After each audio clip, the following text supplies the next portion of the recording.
C'est impressionnant. On avait demandé Rocky, mais je crois que ce n'était pas disponible. Bonjour à toutes et tous, nous sommes très heureux de vous retrouver aujourd'hui en vrai. Alors je vois rien, d'habitude je vois beaucoup de fenêtres sur mon écran de l'ordinateur. Aujourd'hui c'est très agréable de vous retrouver en vrai. N'hésitez pas à venir devant d'ailleurs, puisque du coup la salle est très grande et il y a un relatif éloignement. Je me présente, pour ceux qui ne me connaissent pas, Frédéric Bourtoumieux, directeur du programme éducation de l'Agence nationale de cohésion des territoires et coordinateur national des cités éducatives pour la jambe politique de la ville, comme on a la coutume de dire. Donc en ce qui me concerne, je suis Thierry Tesson, donc je suis inspecteur d'académie et je représente la DGESCO, c'est-à-dire la Direction Générale de l'Enseignement Scolaire, et je suis l'alter ego en fait sur la mission cité éducative de Frédéric Bourtoumieux. On est un peu la troïka, mais à deux des cités éducatives, avec évidemment toute une équipe derrière nous. Donc Thierry, tu vas peut-être nous rappeler brièvement le programme de la journée avant que nous ouvrions nos travaux. Alors effectivement, hein, comme Frédéric, je suis ravi de voir tout le monde en vrai, parce que le fait est que nous avons été un peu frustrés ces 2 années écoulées avec l'impossibilité de pouvoir le faire. Donc il y a quelques temps forts dans la journée. Le premier, ça sera une sorte de question de cité en vrai en sens que nous serons physiquement présents pour répondre à vos questions, quelles qu'elles soient, comme nous l'avons fait depuis plusieurs mois. C'est 45 minutes, souvent denses, extraordinaires, où on voit le réseau qui fonctionne, et parfois de manière horizontale, ce qui est pour moi toujours une sorte de miracle tout à fait intéressant. Il y aura un bilan sur l'année 2021, notamment sur la restitution du séminaire, des chefs de projet opérationnels, les CPO, c'est très important pour les cités éducatives. Il y aura aussi ensuite un déjeuner. Alors l'idée, c'est vraiment cette journée que nous puissions tous ensemble échanger de manière horizontale, de manière informelle. C'est vraiment la réalité humaine des cités éducatives que nous pouvons incarner aujourd'hui. Ensuite, il y aura une table ronde sur ce qu'est faire cité, entre guillemets, et il y aura un certain nombre d'intervenants de différentes cités éducatives qui pourront échanger sur ce concept qui est parfois un peu difficile, qui résiste à l'analyse, mais qui a une réalité de plus en plus forte aujourd'hui. Et enfin, nous terminons par un exemple étranger, canadien. L'avantage du Canada, c'est qu'il parle français. Et donc, on n'aura pas besoin de traduction. Et donc, nous aurons un point, des exemples sur les coopérations éducatives à l'étranger. Il est toujours très intéressant de se comparer à d'autres pays pour voir, et prendre des idées peut-être, et voir si on peut nous-mêmes améliorer le nôtre. Et nous finirons même peut-être par un verre de l'amitié en fin de journée. Pour démarrer, et avant de commencer le question de cité, nous avons l'honneur d'accueillir pour un propos introductif M. Édouard Geffray, directeur général de l'enseignement scolaire, et M. François-Antoine Mariani, directeur général délégué à la politique de la ville de l'ANCT. Merci de leur réserver un bon accueil.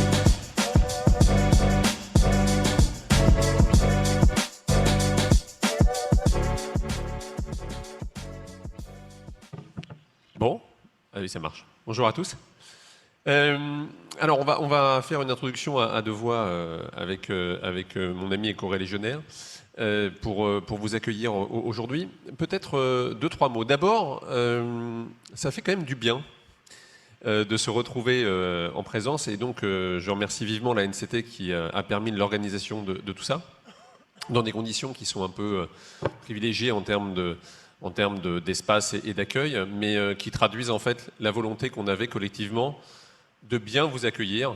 Pour moi, en tout cas, l'une des premières réunions que j'ai en présence, on n'est pas obligé de dire en présentiel, vous savez, c'est mon côté DGESCO, mais en présence, tous ensemble, autour d'un enjeu aussi majeur que celui-ci.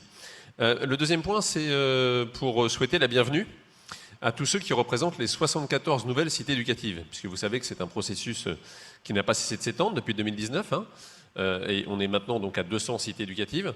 Il y en a qui parmi vous ont déjà 3 ans d'expérience réussie, tellement réussie d'ailleurs qu'on les a étendues. Il y en a qui nous rejoignent à peine, et l'un des enjeux évidemment de cette journée, de l'ensemble des échanges que vous aurez, y compris des échanges informels que vous avez déjà eus et que vous allez avoir tout au long de la journée, c'est précisément aussi ce partage d'expérience entre les différentes troïkas.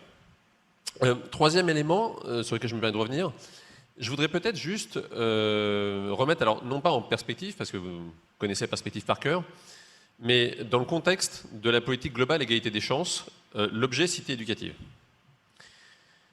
Quand on parle d'égalité des chances, on parle toujours de la même chose, on parle d'une promesse, qui est la promesse républicaine, qui est d'emmener chaque enfant au bout de ses potentialités, quelle que soit finalement son origine, sa situation, la situation sociale ou socio-économique de ses parents, les contraintes géographiques, etc., etc. Et pour ça, on a pris, il y a un certain nombre de mesures qui ont été prises depuis quelques années, et qui finalement, à chaque étape de sa vie, chaque étape de la vie de l'élève, visent à améliorer sa situation ou à contrecarrer les effets négatifs de facteurs exogènes qui normalement ne devraient pas contrarier sa réussite, mais qui de fait sont susceptibles de la contrarier. Si on fait juste le petit film de l'enfant, ce que moi je fais souvent parce que ça permet de savoir un peu ce qui se passe et puis où il faut agir. Jusqu'à 2019, l'école était obligatoire à partir de 6 ans. On était d'ailleurs tous nés avec l'idée que l'école était obligatoire de 6 à 16. Puis en 2019, le Parlement a voté une loi qui a dit, l'instruction est obligatoire de 3 à 6 ans, parce que c'est là que beaucoup de choses se jouent. 2, la formation est obligatoire de 16 à 18 ans. Ça veut dire qu'on a juste augmenté le temps d'instruction et de formation obligatoire de 50%. Juste ça. On est passé de 10 à 15 ans d'instruction et de formation obligatoire. Après, cet enfant, quand il arrive à l'école, notamment dans les réseaux d'éducation prioritaire, comme assez vite, on s'aperçoit qu'il peut y avoir des écarts qui se creusent, eh bien, le ministre a dédoublé les grandes sections, c'est quasiment fini. Les CP et le CE1, c'est fini depuis plusieurs années, avec des effets mécaniques sur la résultat des élèves. Seul problème, cet enfant, parfois, quand il arrive à l'école, il a faim parce qu'il n'a pas de petit déjeuner. Qu'à cela ne tienne, le gouvernement lance les petits déjeuners et donc on donne 200 000 petits déjeuners, etc. Et tout au long de la scolarité, on va retrouver la même chose. Quand on arrive au collège, le principal enjeu pour un enfant, pour un jeune, pardon, c'est la question des devoirs. Parce que c'est pas toujours facile de les faire à la maison, etc. Donc devoirs faits. Et on a 45% des élèves qui aujourd'hui en REP+, ou en REP, font leurs devoirs par ce biais-là. Et puis, il y a un autre facteur qui est important, c'est que quand cet enfant il part en vacances, eh bien, quand ce sont les congés scolaires, eh bien cet enfant, en fait, il perd en apprentissage. Beaucoup plus que des enfants qui seraient dans des situations socio-professionnelles hyper favorisées. Donc, qu'est-ce qu'on fait? On lance quelque chose qui touche très directement les cités éducatives, on lance des vacances apprenantes. Dans tous les cas, on retrouve toujours la même idée, c'est-à-dire que c'est vraiment comment prendre en compte l'ensemble des temps de l'enfant et comment faire en sorte qu'il y ait un continuum entre ces différents temps. Nous, on le connaissait à l'école, si je suis en premier degré, 8h30, 16h30. Les collectivités, souvent, le connaissent le mercredi, dans le cadre des activités. Les clubs sportifs le connaissent le soir. Les associations, évidemment, le connaissent le soir ou le samedi, etc. etc. Sauf que l'enfant, c'est toujours le même. Avec son potentiel, avec son énergie, avec ses difficultés, etc. Et donc, c'est comme ça qu'on arrive aux cités éducatives. Au bout d'un moment, on se dit, voilà, il faut cristalliser quelque chose, il faut fédérer l'ensemble des acteurs autour de l'enfant, autour des différents temps de l'enfant, et faire une alliance qui fait que chaque fois qu'il passe dans un dispositif qui relève de l'un ou l'autre d'entre nous et qu'on accompagne cette démarche, eh bien, il soit accompagné et pris en charge en continuité avec tout ce qui se fait par ailleurs.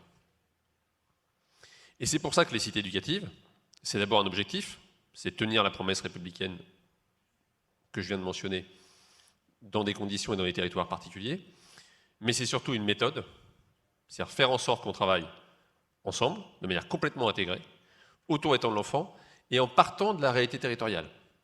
J'insiste là-dessus, c'est pas un truc, comme on dirait aujourd'hui en mauvais franglais, je peux parce que je suis DGESCO, alors d'habitude on fait des reproches, mais là je peux, mais c'est pas top-down, comme on dit. Ça vient pas d'en haut, c'est pas un truc technocratique qui est imposé, c'est une initiative, c'est une ambition qui se construit sur le territoire, par rapport à ses contraintes, par rapport à ses enjeux, par rapport à ses dynamiques et par rapport à ses forces, avec les collectivités locales, avec les associations, avec l'éducation nationale, avec l'ensemble des services de l'État, avec évidemment la NCT. Et ensuite, nous, on se contente simplement de créer les conditions, à la fois techniques et financières, pour que le dispositif embraye. Et il embraye avec succès, je termine là-dessus, mais il embraye avec succès, puisque dans toutes les cités éducatives qui existent déjà depuis 2019, puis 2021, on observe objectivement une dynamique qui sont souvent absolument considérables, avec un niveau d'intégration qui va croissant, avec aussi un point d'alerte, enfin pas d'alerte, mais d'attention en tout cas, c'est qu'il faut faire attention qu'on ne se refocalise pas sur telle ou telle action. Une cité éducative, c'est pas telle ou telle action. Une cité éducative, c'est la prise en compte de l'ensemble du temps de l'enfant, qui se traduit par un certain nombre d'actions évidemment positives. Mais il faut juste collectivement être toujours vigilant à pas, si je puis dire, partir sur le pilotage d'une action phare au détriment du reste, C'est vraiment une approche intégrée de l'ensemble. Et puis à la fin, alors évidemment aujourd'hui on n'est pas encore capable de le mesurer, mais c'est des choses qu'on va évaluer. À la fin, ça se fait au bénéfice de l'élève et évidemment de sa réussite non seulement scolaire, mais de son épanouissement évidemment personnel et humain. Voilà, donc je ne suis pas plus long, mais cette dynamique-là, qui est donc construite autour de notamment du collège et de l'institution scolaire, elle est évidemment pour nous essentielle. Et c'est ce qui explique d'ailleurs que, comme vous voyez, on est complètement main dans la main avec Pierre-François, et que donc je lui passe le ballon aussitôt. Enfin, merci. Merci camarade.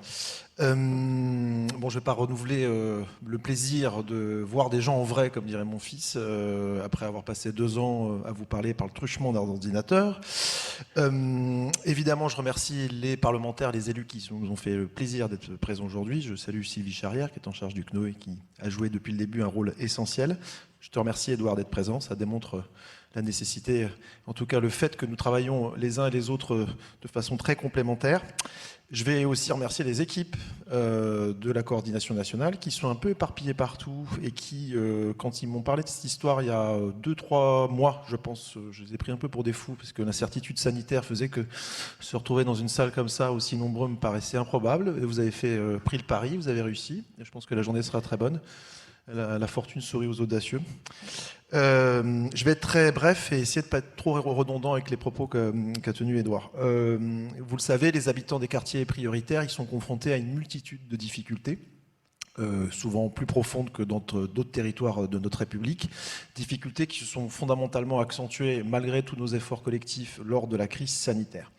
C'est une politique qui est complexe puisqu'elle nécessite l'intervention de très nombreux acteurs. L'État, Édouard l'a dit, services et opérateurs de l'État, les collectivités locales, essentielles dans le dispositif, les associations fondamentales, entreprises, bailleurs, les habitants bien sûr. Bref, une multiplicité d'acteurs. Et par ailleurs, cette multiplicité d'acteurs, elle doit intervenir sur une multiplicité de leviers, de domaines.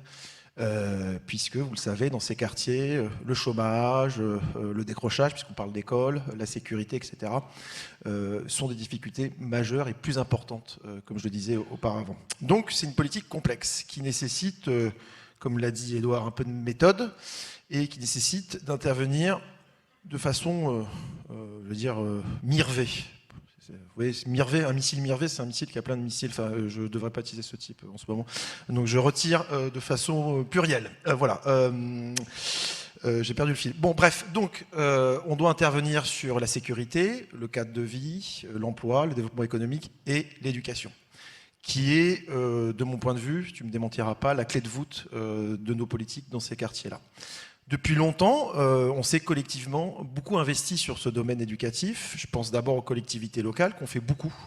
Je pense qu'on est dans une commune ici qui est assez exemplaire de ce point de vue, qui a beaucoup fait en matière d'éducation. L'éducation nationale, Édouard l'a rappelé, a énormément fait. Ces dernières années, encore plus. Le dédoublement des classes, c'est pas rien. C'est une réforme essentielle. Devoirs faits, etc., etc. Je vais plus loin, même vacances apprenantes, quartier d'été, tout ça, c'est des dispositifs où on a renforcé notre action. La politique de la ville a aussi investi ce champ depuis longtemps par des dispositifs, les PRE que vous connaissez, les classes, les cordées de la réussite, le mentorat, la plateforme de stage de 3e. Aussi parce que c'est un pilier important dans les contrats de ville, donc il y a les collectivités locales et les services de l'État, par le biais des contrats de ville, financent énormément d'actions en matière éducative. Donc c'est un champ qu'on a beaucoup investi. Je ne vais pas revenir pourquoi, c'est une évidence, puisque c'est là-dessus un pari, ce qui nous permettra sans doute d'améliorer, d'émanciper un peu plus les habitants des quartiers. Donc c'est pas anodin, c'est pas un hasard qu'en 2018, nourri par des expériences avant-gardistes du terrain, je pense à la ville de Grigny notamment, mais il n'y a pas que là que ça a été fait, mais nourri de ces expériences-là, le gouvernement en 2018 a souhaité mettre en œuvre l'expérimentation des cités éducatives, plan de mobilisation de 2018, en commençant par 80 premières cités, et qui induit un effort sans précédent, je le dis, de la part de nos partenaires, je disais, les collectivités locales, mais de l'État. Et un effort financier fondamental, c'est plusieurs centaines de millions d'euros qui sont investis par le biais des cités éducatives, et un effort méthodologique. Et je dois vous dire que côté État, ce n'est pas fondamentalement le domaine où c'est le plus simple pour nous de faire évoluer. Puisque, comme l'a dit Édouard, ce qui était assigné, les objectifs assignés d'un point de vue de méthode aux cités éducatives étaient colossaux. Briser les barrières institutionnelles, décloisonner, parce qu'on est conscient que quand même ça existe. Coordonner l'action de la multiplicité des acteurs sur le terrain. Mettre la logique de continuité éducative au cœur du projet, avec une logique de chaîne de valeur. Faire émerger une stratégie, partager et la déployer sur un territoire. Colossal. Colossal. Parce qu'il y a une multiplicité d'acteurs, parce qu'il y a une multiplicité de domaines d'intervention, il faut une méthode qui permet de faire travailler tout le monde ensemble, d'agir dans une logique un peu matricielle. Et de ce point de vue, la cité éducative, ça doit être une forme d'amarre profonde à laquelle se rattachent les dispositifs, les acteurs qui travaillent au quotidien sur les questions éducatives d'un territoire. Donc ces questions méthodologiques, elles sont centrales. Comme l'a dit Édouard, les mois qui nous ont précédés ont démontré que de ce point de vue, vous avez fait le job. Pourquoi? Parce qu'on a vu, notamment dans la période il y a 2 ans, je crois, parce que le temps est assez relatif, où la situation était très difficile, on a vu les cités agir, répondre de façon efficace, innovante, rapide, aux enjeux auxquels vous étiez confrontés. Et ça, c'est dû sans doute aux moyens, évidemment, au cadre assez large qui a été donné, mais aussi, je pense, à justement cette méthode de travail un peu transversale. Voilà. Donc, comme l'a dit Édouard, on considère, il faudra évidemment documenter, faire une évaluation scientifique de l'impact des cités éducatives sur les communautés éducatives, sur les enfants, et je pense aussi sur les territoires, c'est intéressant à voir, et pas seulement regarder les résultats scolaires, mais on considère quand même globalement qu'elles ont déjà fait leurs preuves. C'est pourquoi il a été décidé il y a maintenant 1 mois, en comité de suivi du comité international des vies présidé par Jean Castex, d'étendre les cités éducatives, de passer à 200, ce qui est colossal, ce qui donne des sueurs froides aux équipes de la NCT et de la DGESCO.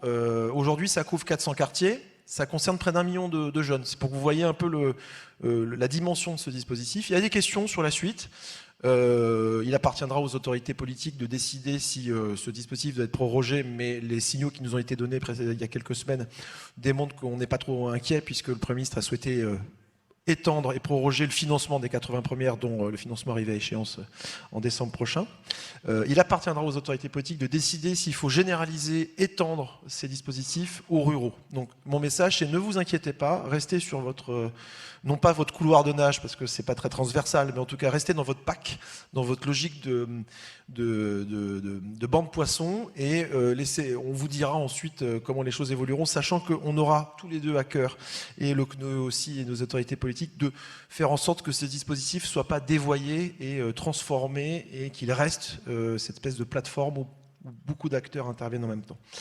Bon, aujourd'hui, vous allez travailler un peu, échanger beaucoup, échanger notamment sur vos pratiques et travailler sur des sujets essentiels. Et je reviens, je conclurai mon propos par quoi j'ai commencé, sur la gouvernance des cités. Cette gouvernance, elle doit être faite à l'aune des objectifs que j'ai décrits précédemment. Elle doit permettre de briser les barrières, briser les silos, de créer une logique un peu matricielle, de faire PAC, de faire système, puisqu'en face de vous, il y a parfois des systèmes qui sont à l'œuvre. Et voilà, je suis pas un ingénieur de la complexité, mais je sais que pour combattre un système, il faut un système tout aussi complexe. Je en finirai là.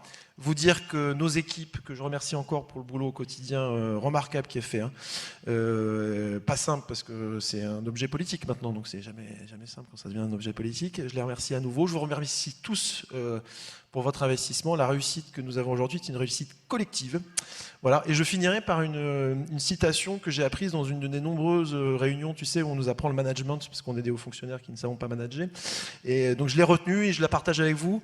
Seul, on va très vite, on se sent très fort, mais à plusieurs, on va beaucoup plus loin. Voilà, je vous souhaite une bonne journée.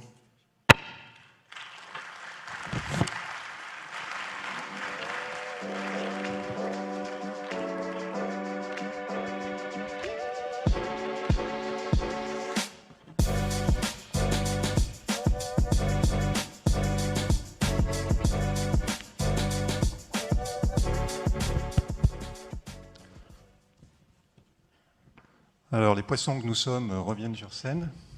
On a été qualifiés de banc de poissons. Tu choisis quel poisson, toi? Je sais pas, moi je suis né au Sable d'Olonne, alors je sais pas, le cabillaud. Le cabillaud, d'accord. Donc, maintenant, nous allons commencer le traditionnel question de cité qui d'habitude nous réunit le jeudi en visio. Alors, pour les nouveaux arrivants, les nouvelles cités éducatives qui n'ont peut-être pas eu la chance de participer à cet événement majeur, quand même tous les 15 jours, nous nous voyons pour parler de toutes les questions que vous posez et vous voulez nous poser. On vous proposait pendant cette demi-heure qui nous reste de pouvoir jouer l'exercice, faire l'exercice en direct. Il est toujours en direct, mais en vrai, on va dire, puisque comme ça l'a été déjà dit par les directeurs précédents, le plaisir aujourd'hui, c'est surtout de se voir et de pouvoir se rencontrer en réel.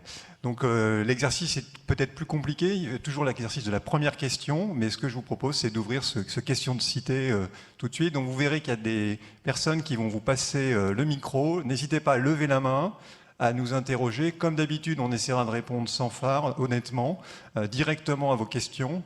Et puis, si d'aventure c'est le cas, on se défaussera en disant qu'on doit réfléchir pour vous revenir un peu plus tard. Tout à fait. Parfois, certaines questions sont complexes. Vous l'avez sans doute relevé plusieurs fois, mais ça fait partie des cités éducatives. Donc la parole est ouverte et vous êtes ouverte. Généralement, en visio, vous n'avez pas de phare, vous n'hésitez pas, vous nous proposez des questions tout de suite. Donc là, je compte sur vous pour pas nous laisser seuls trop longtemps pendant cette petite demi-heure et tout de suite nous poser les premières questions. En attendant, on va vous projeter également la carte des 200 sites éducatifs. Ça a été rappelé par M. Mariani tout à l'heure. Ça concerne 402 territoires de la politique de la ville. Et je crois qu'aujourd'hui, vous pouvez vous applaudir collectivement, je crois que vous êtes environ 150 ou 160 cités éducatives représentées. Ce n'est pas la totalité, mais c'est quand même fameux, vu l'enjeu qu'il y avait et qui a été rappelé sur le fait de tenir une réunion en présentiel. Alors, première question. Vous ne pouvez pas me faire croire qu'il n'y a pas de questions. Alors, on est sur une journée d'échange, de pratique, donc on autorise toutes les questions techniques, les questions faciles, les questions difficiles, il n'y a pas de problème, on est sur un exercice question-cité. Je crois que monsieur a une première question. Merci, vous me sauvez. Oui, alors bonjour, sans préparation, Fabien Bénard, chef de projet opérationnel, la cité éducative Les Moulins Nice, le point du jour Saint-Laurent-du-Var. Il y a 3 questions de cité en arrière, il y avait... l'attend la question de l'opérateur pour la grande équipe, la plateforme en ligne. Est-ce que les doutes sont levés? Est-ce qu'on peut investir la plateforme si on ne l'a pas encore fait? Je pense que vous faites référence au débat et à la discussion sur les problématiques que nous rencontrons avec le site sur les cités éducatives, les difficultés que certains d'entre vous ont rencontrées pour pouvoir mettre des documents. Et effectivement, notre réflexion en cours, malheureusement pas achevée, je suis au regret de vous le dire, sur un possible transfert vers la grande équipe. Alors pourquoi pas achevée? Parce que l'ambition du site des cités éducatives, c'était de vous permettre de valoriser vos bonnes actions, vos pratiques, par des vidéos, par des différents articles que vous pouvez mettre en ligne. La plateforme Grande Équipe, qui est très intéressante également, a plus une fonction, on va dire, de réseau social. Donc vous voyez qu'il y a une difficulté de faire muter un outil vers l'autre. Donc ça reste en réflexion. On espère aboutir rapidement parce qu'il y a des attentes qui ont été formulées très concrètes de la part des anciennes cités éducatives et les nouvelles qui arrivent, bien évidemment, vont avoir à se confronter à cet enjeu nécessaire de communication, puisqu'on en parlera toute la journée, mais la question de l'enrôlement des acteurs, l'enrôlement des partenaires, ça se joue aussi au travers de la communication qu'on fait. Alors là, on est sur un enjeu de communication ouverte au national, mais évidemment, c'est souvent des outils que vous utilisez dans votre communication locale. Donc, malheureusement, je ne peux pas vous répondre oui tout de suite, mais ça fait bien partie des perspectives de pouvoir, à un moment donné, peut-être muter vers la plateforme Grande Équipe. En tout cas, on y travaille. Juste un mot sur ça. Ça ne dispense pas de l'enrichir, la plateforme qui existe aujourd'hui. Les contenus ont une réalité, ils doivent être conservés, et si d'aventure il y avait une migration vers un autre support, si c'est ça le sujet, il ne faut pas hésiter à le faire, hein, évidemment. Hein. Ne retenez pas votre plume, c'est d'ailleurs un vrai sujet. Il faut que vous tous, vous témoigniez de ce que vous faites, et c'est ce qui permet souvent l'expérience, l'exemple.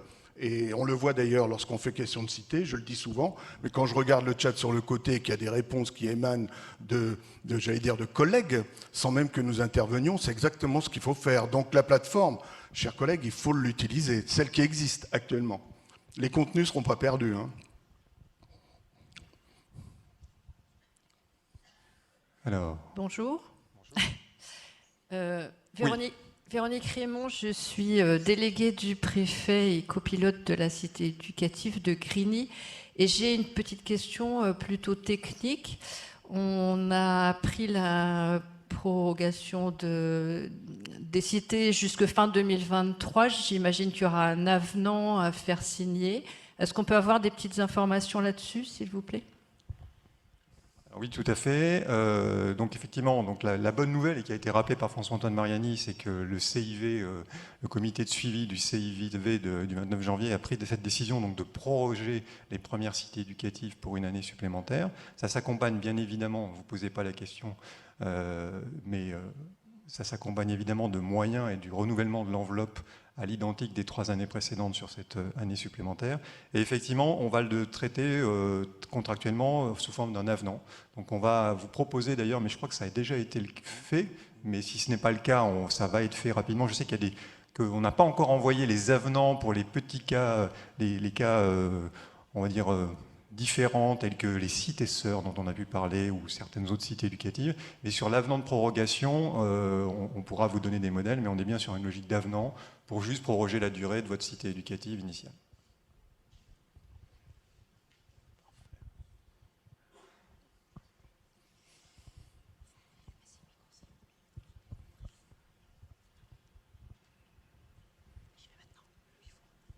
Bonjour, Valérie Lescane de la Cité éducative de Pau. J'ai une petite question concernant le numérique. Nous, on s'est beaucoup appuyé à Pau sur les dispositifs conseillers numériques. On a sollicité des passes numériques et aussi la dotation en matériel reconditionné. On n'a pas beaucoup de nouvelles sur cette dernière aspect. Normalement, les préfectures devaient être consultées en février pour donner un avis et à notre connaissance, ça n'a pas été fait à Pau, donc on ne sait pas si les choses sont toujours en cours ou pas. Merci. Là, vous êtes sur le sujet spécifique des dotations informatiques. Alors, je vous avoue mon ignorance, là, tout de suite, en direct. Je n'ai pas d'informations sur ce sujet, mais bon, évidemment, comme on le dit à chaque fois, quand on n'a pas de réponse, on s'engage pour le prochain question de cité à vous faire un retour, ou en tout cas dans la FAQ, vous savez qu'on alimente quotidiennement. Je n'ai pas d'informations précises là-dessus, donc je ne vais pas me risquer à vous dire ça avance ou ça aura lieu, mais du coup, on va regarder, évidemment, on vous revient sur ce sujet-là. Je vois des bras qui se lèvent. Oui, bonjour, Marc Bartoli. 2 sites éducatifs ont été labellisés à Limoges. Alors, on est ravis et en même temps, on est confronté à toute la richesse de l'expérience des cités qui ont déjà vécu, à une littérature qui est vaste, à la grande équipe qu'il faut s'approprier. Est-ce que vous avez envisagé un temps dédié aux cités nouvellement labellisées, où on aurait des questions-réponses, j'allais dire les plus naïves depuis l'ordonnancement, l'exécution financière, des questions techno, les agents comptables se tournent vers nous, le rôle du chef de file exactement. Voilà, si on avait est-ce qu'on pourrait envisager ce temps-là? Est-ce qu'il est prévu? Merci. On peut, bien sûr, et c'est d'ailleurs prévu, puisque ne serait-ce que cette journée, par exemple, c'est quand même aussi fait pour l'accueil des nouvelles cités éducatives. Mais les questions que vous posez, elles sont tout à fait honorables, et c'est très bien que vous vous les posiez, hein, parce que si on ne sait pas comment on va gérer les financements, si ça bloque dans un collège parce que l'agent comptable n'est pas d'accord, etc., il existe évidemment, parce que ça a été fait dans les cités précédentes, toutes sortes de moyens pour régler ces questions-là. Donc nous, on est évidemment, on est force de proposition. On retient le principe, peut-être Frédéric, de peut-être alors pas une question de cité, mais une rencontre à distance avec les nouvelles cités éducatives. Mais l'idéal serait peut-être avant que nous disposions peut-être de questionnements par mail, etc., pour que vous nous disiez exactement vers quoi vous voudriez qu'on aille. Vous voyez, parce que ça peut être très compliqué d'aborder, je sais pas, du problème d'agent comptable à la manière dont on passe une convention ou je ne sais quoi, ou comment on contacte la CAF. Voilà, il faudrait serrer, il faudrait qu'on fasse peut-être un système thématique. Mais en tout cas, la question, évidemment, on la garde. Elle est très utile. Oui, tout à fait. Je pense qu'on peut même aller sur une question de cité spécifique. Après, la difficulté pour nous, vous l'avez bien compris, et puis c'est ce que vous figurez aujourd'hui, c'est que la logique des cités, c'est un peu, je parle souvent dans les visios, dans les questions de cité, de famille, de grandes familles des cités éducatives. Il y a aussi à apprendre et à comprendre, quand vous arrivez dans cette démarche, de ce qu'ont fait les autres cités éducatives. Donc, bien évidemment, le rôle de la coordination nationale, c'est de vous donner des éléments, d'avoir fait du benchmark, de bien connaître ce qui s'est fait, les difficultés qu'ont rencontrées les collègues, mais il nous semble aussi que c'est tout aussi riche, voire encore plus riche, que vous puissiez rencontrer les autres cités éducatives et qu'il y ait cette logique un peu de communauté des acteurs. Donc on essaye de faire les deux. J'entends la proposition et je pense qu'effectivement il faut qu'on y réponde en faisant quelque chose peut-être spécifique pour les nouvelles cités, mais on tient quand même à cette idée qu'il y a une grande communauté des acteurs engagés dans les cités éducatives et que c'est aussi de cette grande communauté qu'on peut apprendre et comprendre la démarche, ses ambitions et ses objectifs.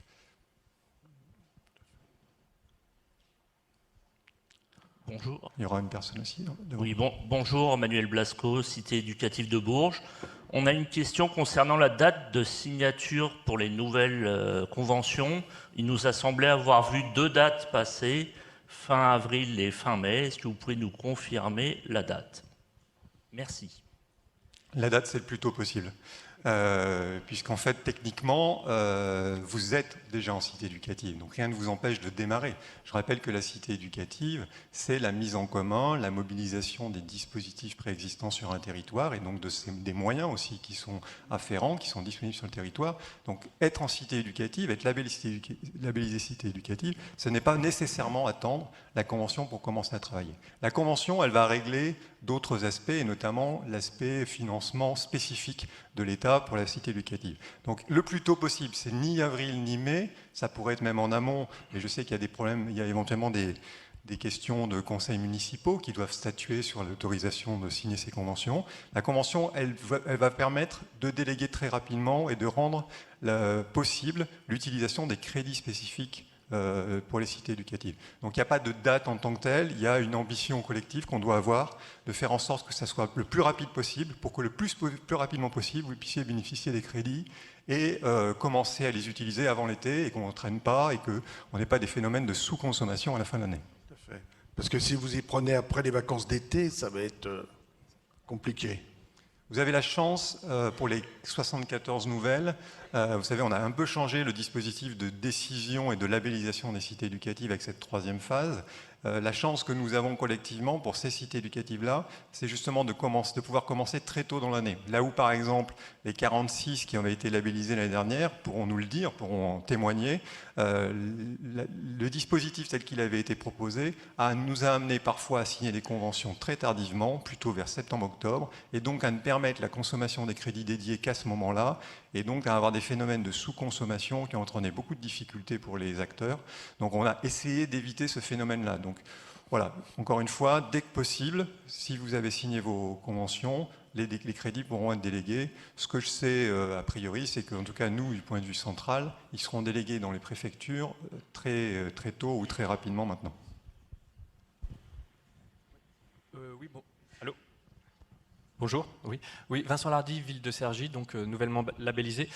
J'avais une question par-delà ce type de rencontre. Est-ce qu'il est prévu un plan de formation ou en tout cas un travail avec le CNFPT par exemple sur des formations inter-administration pour les chefs de file et les coordinateurs?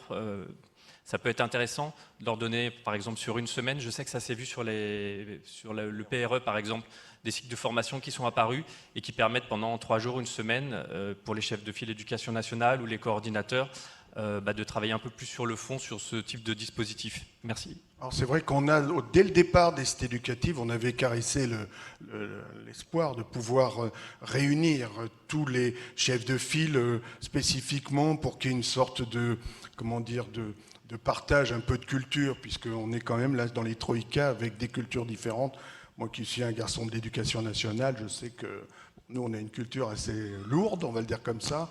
Et l'idée était vraiment de réunir tout le monde sur une journée pour pouvoir faire cet échange et cette formation. Donc je sais que ça s'est fait à des niveaux régionaux. C'est une très bonne idée, bien sûr, il faut que ça fonctionne de cette façon-là. Là, on a été un peu perturbé par la crise sanitaire, c'est le moins qu'on puisse dire, mais c'est une ambition. Là, c'est vrai que ça se fait au fur et à mesure dans les cités éducatives.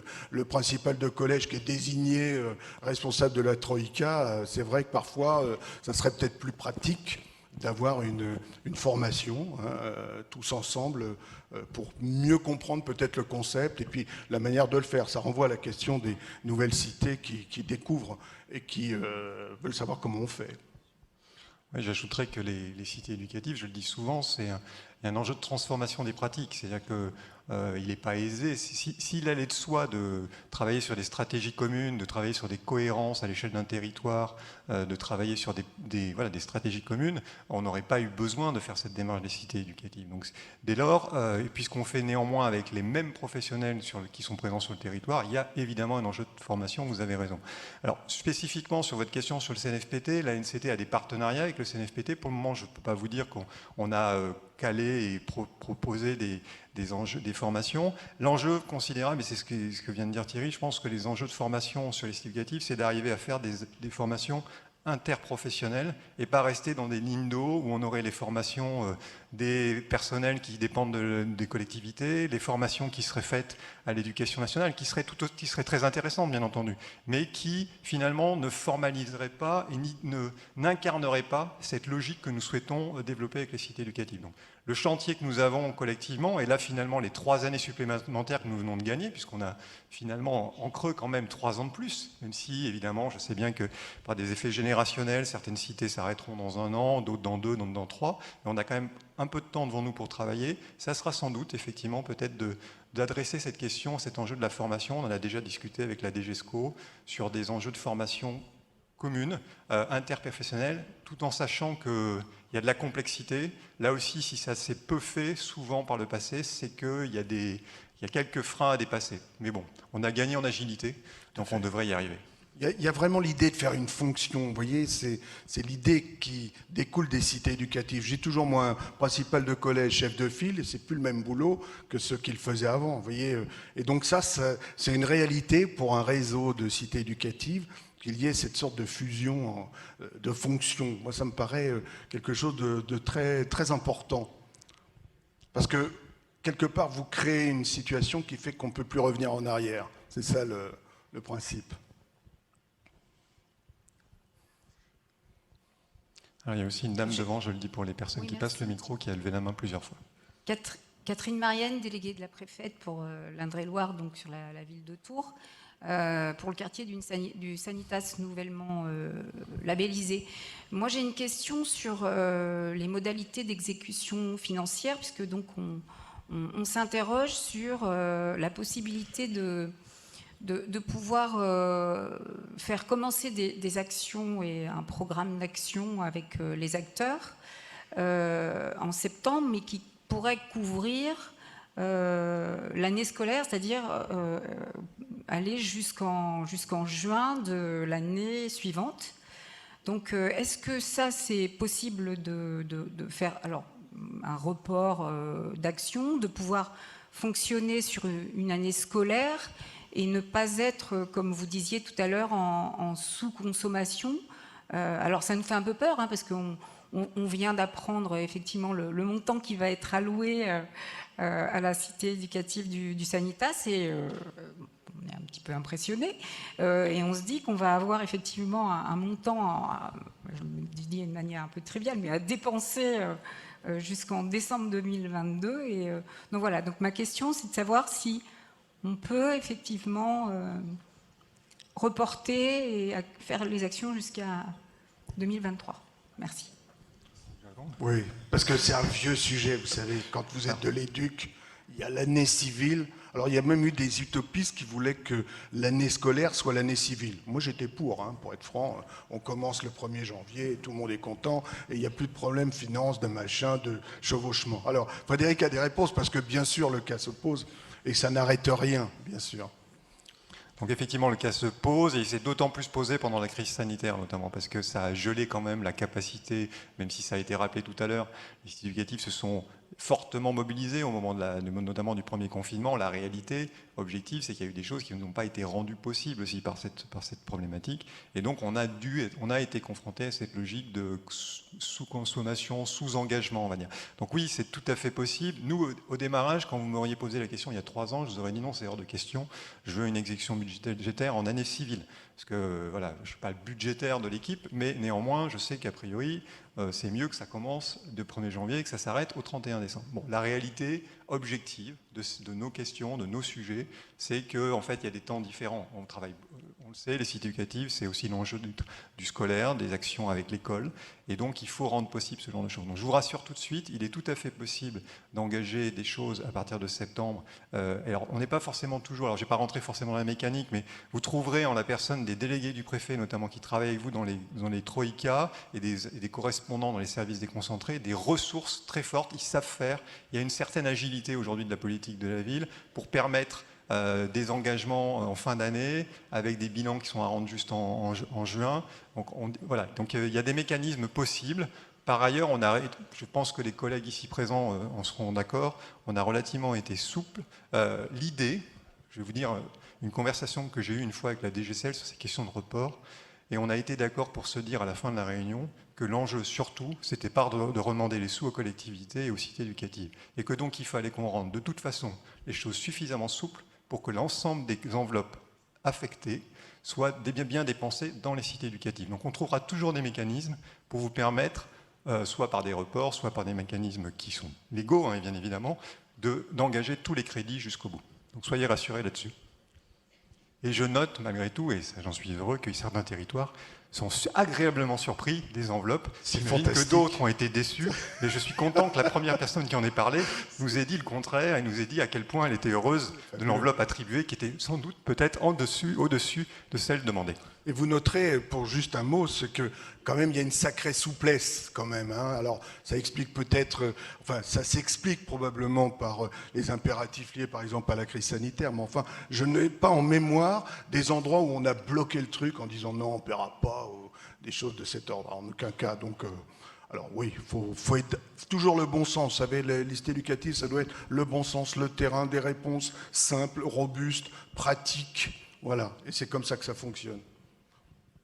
Alors, il y a toujours une personne qui lève la main au milieu. Alors, il y a une personne ici. Allez-y. Bonjour, Anissa Lamrani de l'association Réseau Montmartre, une association d'éducation artistique et citoyenne et labellisée d'ailleurs Tremplin Asso par la NCT. Je voulais savoir s'il y avait des rencontres, des temps d'échange entre associations et acteurs du territoire, comme il y a pu avoir une journée départementale des cités associatives des Yvelines, qui a permis justement ce temps d'échange. Je voulais savoir si ce type d'événements vont être conduits dans d'autres départements. Merci. Alors j'imagine là, en l'espèce, que vous faites référence à quelque chose qui avait été décidé par les acteurs locaux, puisque ce n'était pas l'initiative de la coordination nationale, ce qui me permet de dire qu'effectivement, sur l'ensemble du territoire, il y a des initiatives qui sont prises comme ça, qui permettent aussi de la coordination interacteurs, mais pas à l'échelle nationale, à l'échelle départementale ou régionale. On a notamment un travail important qui est fait avec nos collègues des CRPV, notamment, qui aussi officient en matière de mise en réseau, de mise en lien entre les différentes cités éducatives. Il y a ce genre d'expérience auquel vous faites référence. Au niveau national, on a un peu tenté l'exercice lors du printemps de cité, mais qui était en visio et qui était en dématérialisé, c'était un peu complexe. On avait essayé de tenter comme ça des espaces de rencontre entre les acteurs associatifs, des ressources potentielles et les cités éducatives. Maintenant que nous revenons dans une vrille normale, peut-être que nous aurons effectivement l'occasion de refaire ce genre de choses au niveau national. Pour cette journée, il nous a semblé important surtout de laisser la possibilité à tout le monde de se rencontrer et de parler et de ne pas trop densifier le programme, mais la logique que vous évoquez, c'est une logique intéressante et qu'on pourra effectivement initier à l'avenir. Sur les aspects départementaux régionaux, c'est plus aux acteurs locaux de s'en saisir. Je ne veux pas répondre à leur place. Mais si ça existait à des endroits, j'imagine que ça peut inspirer d'autres départements et d'autres régions. C'est un gros sujet, hein. Ça c'est une question de niveau. C'est-à-dire, il y a le niveau du terrain qui peut très bien avoir un fonctionnement, parce que les associations sont essentielles dans le fonctionnement d'une cité éducative. Mais on voit bien que nous, par exemple, à la mission nationale, on a plutôt comme interlocuteur des grandes associations qui ont une étendue nationale. Après, la vraie question, une question importante, qui est d'ailleurs peut-être encore pas résolue, c'est comment on peut fonctionner comment on va chercher les associations, par exemple, dans une cité éducative. Comment ça se passe? Vous voyez, ce sont des questions qui me paraissent très importantes. Et alors, c'est peut-être à regarder, effectivement. Pour l'instant, c'est vrai qu'on a été un peu perturbé. On ne va pas le dire toute la journée, hein, mais peut-être qu'aujourd'hui, il y a peut-être une question de régulation à trouver. Mais peut-être qu'on abordera ça dans la table ronde de la journée. Je pense que ça, c'est un super sujet, les associations.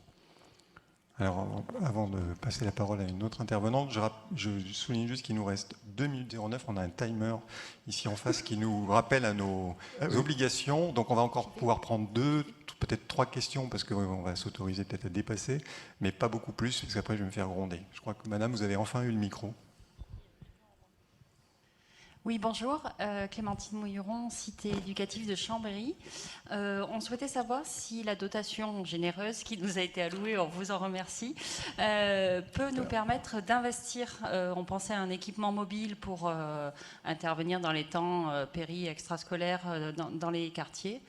Est-ce que ça, c'est des choses qui sont possibles ou c'est uniquement du fonctionnement?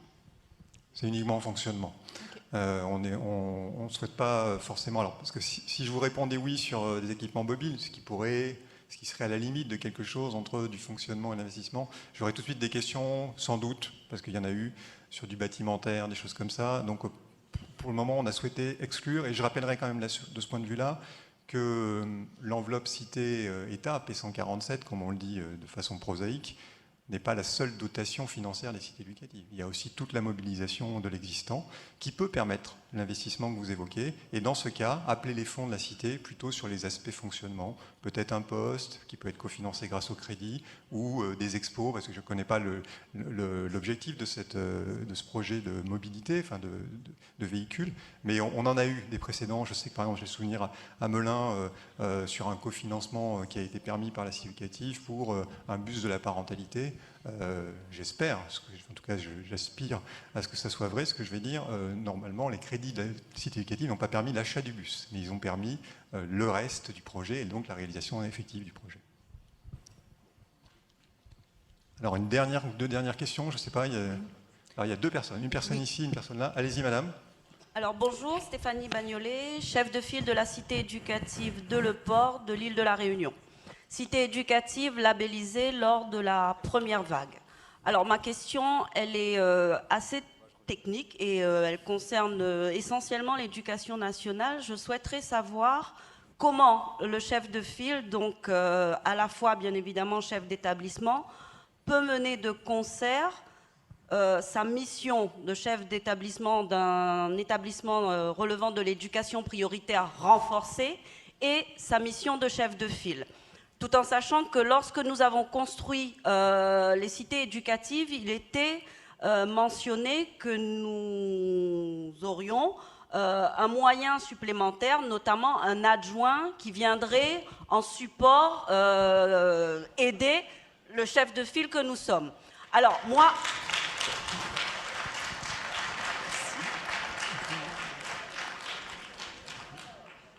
Je termine mon propos puisque je sais que nous sommes soumis à un certain timing. Donc effectivement, labellisé en 2019, nous arrivons à une vitesse de croisière tout à fait satisfaisante, je dirais.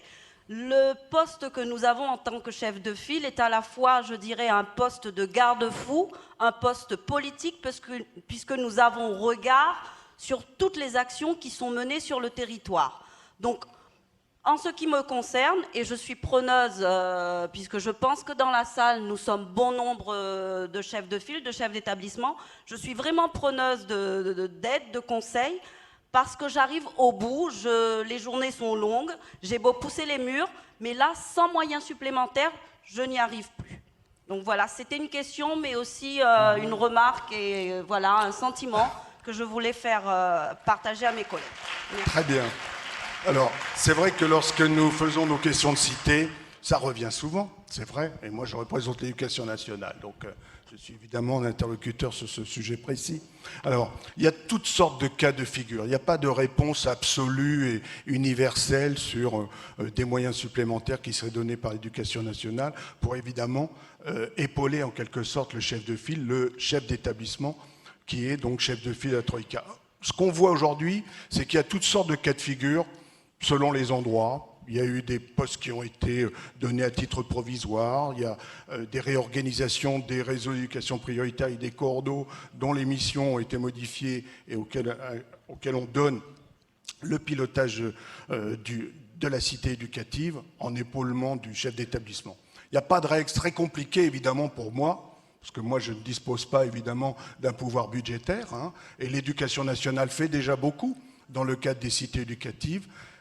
Ça, il n'y aura pas de réponse universelle et absolue sur cette question-là. C'est une question et un sujet qui doit être abordé à l'échelon de l'académie. Ça, c'est là où ça doit évidemment être discuté.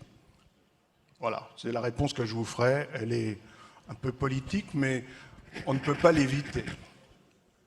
Toujours est-il, mais comme tu le rappelais, je pense que, alors c'est peut-être pas la réponse à la question que vous posez, mais vous savez qu'on a, dans beaucoup de cités éducatives, grâce aux fonds dédiés, on a donné la possibilité aux cités éducatives de se doter d'un chef de projet opérationnel, dont on parlera tout à l'heure d'ailleurs, et dont on a pu voir aujourd'hui qu'il était devenu un des pivots nécessaire dans la Troïka. Je rappelle là pour le coup qu'il n'est pas forcément d'un côté ou de l'autre, il est vraiment à la croisée des chemins, et donc ça peut être aussi une forme de réponse. Alors je ne sais pas, peut-être que c'est le modèle que vous avez pris, ça n'empêche pas la surcharge, hein, malgré tout, c'est pas ce que je suis en train de dire.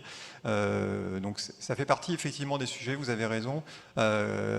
Comment, j'en parlais tout à l'heure avec un collègue du CNOE, c'est comment finalement ces missions supplémentaires qui ont été acceptés à un moment donné, rendent quand même à un moment donné une forme de normalisation et sont pris en compte aussi dans vos missions habituelles. Donc, pas de réponse fixe, mais en tout cas, vous avez bien compris que nous sommes toujours ouverts à pouvoir en discuter, à mettre ces sujets-là en débat. Donc j'imagine, vu les applaudissements, que ça a rejoint des préoccupations d'autres personnes. Donc on pourrait tout à fait essayer de voir et essayer d'échanger sur les expériences et les réalités diverses des différents collègues pour voir comment il peut y avoir effectivement des voies de solutions.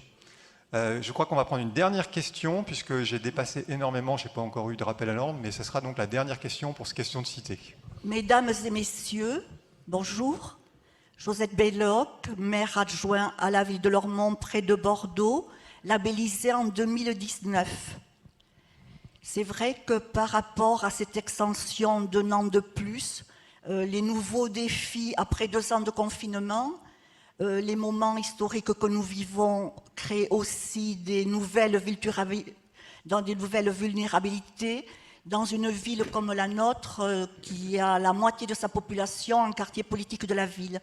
Donc merci de cette possibilité de relever des nouveaux défis et de mettre en place ces accompagnements nouveaux et innovants par rapport à ces vulnérabilités. Par contre, le problème qui se pose, c'est que nous souhaiterions, en plus des 2 projets de recherche que nous avons pour les préadolescents et le laboratoire d'évaluation aussi, qui est dans une recherche-action, avoir la possibilité de poursuivre avec peut-être des expertises ou des référents ou des groupes d'études pour permettre d'aller vers les personnes les plus isolées, vers les jeunes décrocheurs. Et s'il y avait des expériences dans la salle de ce type, nous serions intéressés, le groupe de Lormont. Merci. Merci madame, merci de cette interpellation. Et donc, en forme de réponse, parce que ce n'était pas une question qui nous était posée, je rappelle juste que nous avons prévu un temps de déjeuner de 2 heures. Vous savez que généralement, c'est plutôt lance-pierre les déjeuners, mais qui est volontairement long pour que justement ça vous permette d'échanger sur vos pratiques. Donc les collègues, vous avez ici éventuellement la cité éducative de Lormont qui serait preneuse de vos expériences en la matière. Donc n'hésitez pas à venir vous rencontrer pendant le temps de déjeuner. On en arrive à la conclusion. Ça s'est bien passé. Donc avant de vous quitter, je vais annoncer quand même les 2 temps de la fin de la matinée. Donc tout de suite maintenant, nous allons accueillir Maïta Giraldi de l'IREV, qui est chargée de mission cohésion sociale et membre du réseau national des CRPV, qui va nous faire une restitution du séminaire de décembre 2021 sur les chefs de projet opérationnels. Et je les annonce tout de suite, puisque je ne pense pas que je reviendrai sur scène. Nous aurons ensuite Dienaba Ndoye, de l'ANCT chargé de projet cité éducative, donc qui fait partie de la grande équipe des cités éducatives. Thibaut Mainville, adjoint à la chef du bureau de l'éducation prioritaire et des territoires à la DGESCO, qui viendront nous faire un retour sur la synthèse des revues de projet. Je sais que vous adorez ces revues de projet et que vous êtes impatients d'en comprendre et d'en saisir tous les enjeux et toutes les conclusions. Je vous souhaite une bonne fin de matinée. J'aurai le plaisir de vous rencontrer avec Thierry pendant le temps de restauration. Et puis, on se retrouvera également sur la table ronde. Tout à fait.